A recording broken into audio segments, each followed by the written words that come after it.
My name is Vicky. I'm currently 35 years old. I run an Italian restaurant which started from a small secondhand shop but now, after 10 years, has grown into a popular venue. We've expanded and relocated to a larger, more convenient location, and I currently employ around 20 staff members. My husband Lee is 38 years old, and we have been married for 5 years. He was originally one of our regular customers back when the restaurant was just a small business. At first, I thought he was just a carefree individual who would say anything to get attention.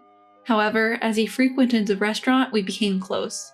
Our friendship allowed us to share more personal conversations. At the time, I had a boyfriend, but we broke up due to him cheating on me. It was Lee's cheerful personality that encouraged me when I was feeling down and helped me regain my spirits. I was traumatized by my ex-boyfriend's cheating, but Lee kept reassuring me that he would never cheat on me, and finally, I agreed to date him. Surprisingly, our relationship progressed smoothly. We introduced each other to our families. The decision to get married just seemed like a natural progression of our relationship. Lee began helping out at the restaurant from the time we got engaged, and after our wedding, he quit his job and officially joined the restaurant. Being a graduate of a university economics program, Lee is well versed in business and finance. I, being less knowledgeable in those areas, rely on and trust Lee. Now he holds a position similar to that of a manager and is a great partner I can depend on, both personally and professionally. We considered looking for a new home after we got married, but considering the distance and location of the restaurant, we decided to continue living in the house where I had been living. You often hear about couples who work together having disagreements, but I feel fulfilled both professionally and personally, and I'm very happy. However, my recent concern is my mother-in-law. She has a distorted sense of money. She squanders even the necessary living expenses and often comes to the restaurant to beg for money and food. Vicky, please, I don't even have money to buy food this month. I'm really in trouble. Just lend me $100. I'll definitely pay you back at some point. Mother-in-law, you said the same thing last time. You haven't paid back the money I've lent you so far. I can't lend you any more. Oh, really? Well, I'll just take the leftovers from the restaurant, just for a while. I can't do that either. We have a policy against taking home the leftovers, and moreover, we are controlling to minimize food waste in our restaurant. What is that? How heartless can a daughter-in-law be, even though your mother-in-law is in trouble? We are family. You could give me something secretly. What am I supposed to do from now on? Isn't Lee the owner here? That makes me like the chairwoman, right? You are not the person to talk to. Bring out my son. No, that's not correct. I am the one in charge of the restaurant, and Lee is currently out on other business. You are causing inconvenience to the other customers, so could you please leave for today? I will ask Lee to contact you later. My mother-in-law always behaves like this, and she won't listen to anything I say. Although Lee is in fact an employee and is subordinate to me, my mother-in-law is under the impression that Lee is the owner of the restaurant. Lee's family used to run their own business. However, his parents were irresponsible with their finances and didn't properly manage the company's money. They used the revenue primarily for their salaries and bonuses. His mother used to spend extravagantly on trips and luxury goods, writing off these expenses leading to huge deficits. Lee, who had some concerns about his parents, received a scholarship and went to university with the aim of reviving the family business. However, it was already too late. Just before Lee graduated, his family's business went bankrupt. His parents declared personal bankruptcy and fell into debt, and it seems that Lee had a hard time, including handling the procedures. Afterwards, his parents changed their ways and began to lead a frugal life, and their names were removed from the debtors' list by the time we got married. However, just when we were relieved, Lee's father fell ill as if he had let down his guard and passed away. As a result of his father's death, his mother received an inheritance and insurance money, and she started squandering money again, which leads us to the present situation. Given these circumstances, it had always been Lee who dealt with his mother. However, as her restaurant began to prosper and our financial situation improved, Lee started spending less time at the restaurant, leaving it to me and the employees. There were times when my mother-in-law would pop up unexpectedly on days like today when Lee hadn't gone to work, leaving me wondering what to do. One day, I left my restaurant in the hands of my employees and went to scout the rival store across the street. While eating and observing the surroundings, I spotted Lee outside the store, arm in arm with an unknown woman. I quickly paid my bill, abandoned my meal, and rushed outside. With my heart pounding painfully, I followed them discreetly. This must be some mistake. Even if it really is Lee, there must be a reason. Our relationship is solid, and there's no way he would betray me.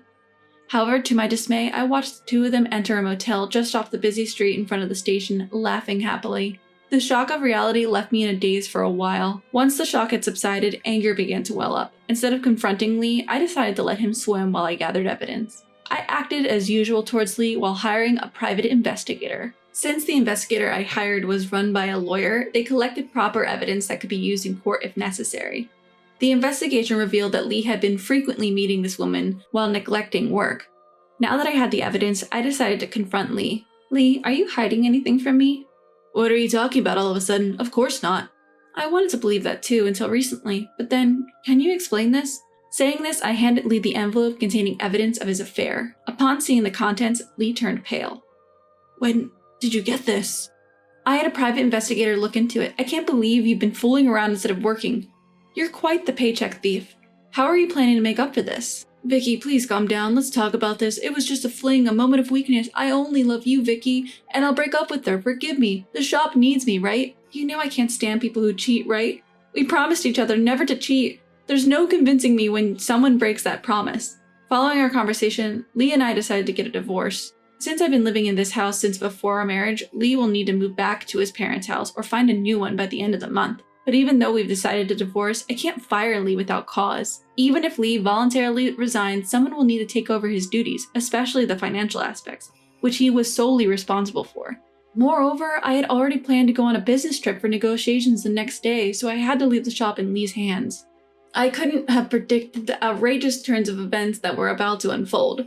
The negotiation went smoothly without any major hitches, and I checked my phone. There was an SMS waiting for me while I had muted it. Assuming it was from an employee or someone else, I opened the message to find it was from my mother-in-law. I heard from my son you're getting a divorce. I'll be moving in with my son, so you'll need to move out. I'll throw out your belongings, so keep that in mind. As compensation for all these years, hand over the restaurant. I'll take the car, too. Stunned by the message, I immediately called my mother-in-law. However, I was greeted with an automatic response stating that my call couldn't be connected due to the customer's request blocking my call. Even when I tried to call via WhatsApp, it would ring for a while before getting disconnected, showing no response. The messages weren't marked as read, so it seemed like she had blocked me on WhatsApp as well. I tried to reach out to the shop too, but couldn't get through as it was lunchtime and busy. Unable to bear staying where I was, I decided in a frantic rush to return to the restaurant. Meanwhile, my mother-in-law, as she had declared she would do, had thrown away all of my belongings in the house, taken my luxury car for a joyride, and was heading towards the restaurant. When my mother-in-law arrived at the restaurant, she barged into the back office, ignoring the protest of the staff. Ma'am, please go back to the customer area. The area is off limits to anyone not employed here. What are you talking about? I'm the parent of the owner here, which basically makes me an owner too. Some of the employees who remembered her promptly took action. Gather the male staff. Call the manager. Phone the store owner. One of the employees called me on my cell phone. Vicky, it's an emergency. The manager's mom is claiming that she's the owner of this place and she's entered the back office.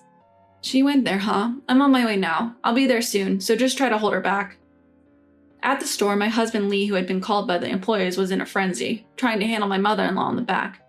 Mom, you shouldn't have come here. Let's go out the back door and talk. What are you talking about? Lee, this is why your wife takes you for granted. Aren't you getting a divorce? I was asked to help with moving, so I threw away all of your wife's things. Let's live together from today. Now that the troublesome wife is gone, this restaurant is ours. The absurd statements from my mother-in-law caused a stir among the employees gathered in the back. What are you saying, Mom? It's me who's leaving, not Vicky.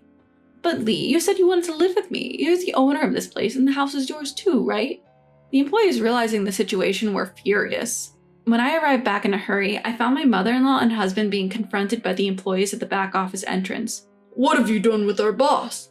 This isn't your restaurant. Apologize and correct it.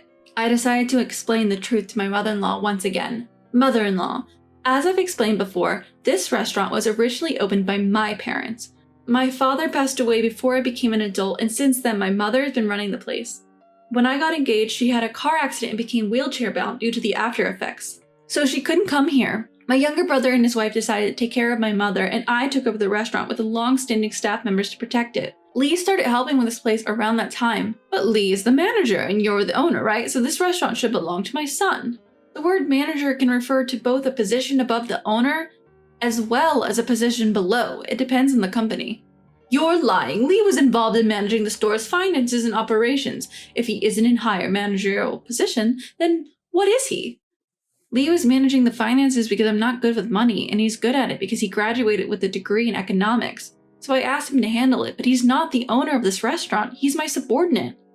And I'm not the owner either. I'm just a hired manager. The ownership is still with my mother, and she holds the final decision on the business policy. What?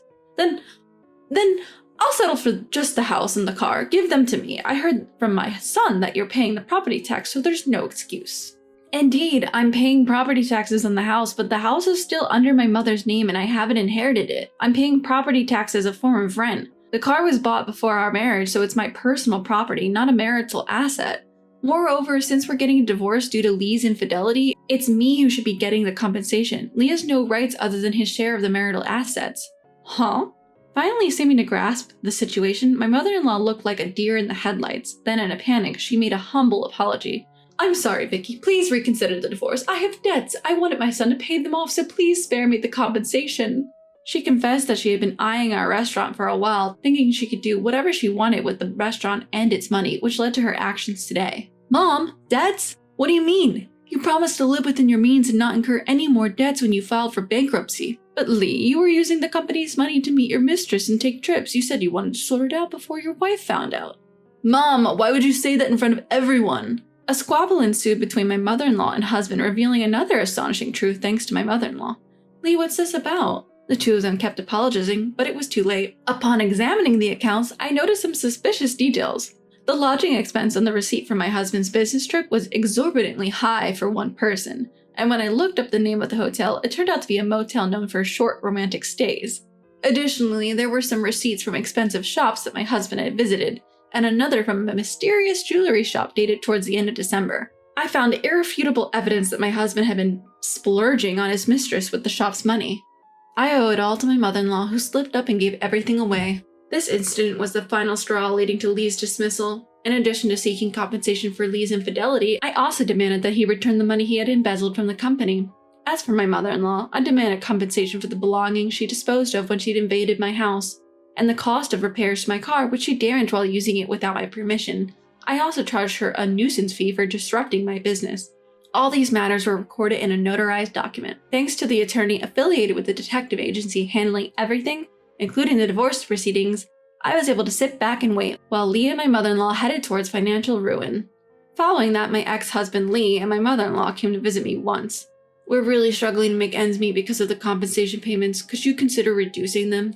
I have no idea. You should consult with a lawyer about that, not me. But we are really struggling. Even to afford food, we can't apply for welfare because we're working, and we have to pay taxes on what we earn. In that case, you should contact a food bank. They can provide you with food that would otherwise be discarded even though it's still edible. Why do we have to go to such an unknown place? You're being so cold. Weren't we family at one point?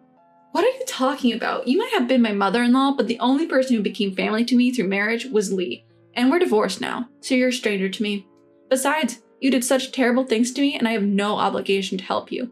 If there's anything regarding the compensation payments, please communicate through the lawyer from now on. I'll call the police if need be. The experience of being cheated on again and having the company's money squandered has added another trauma to my experiences of love and marriage. The first impression I had when I met my ex-husband, that this guy seems like a player and a spendthrift, turned out to be right on the mark.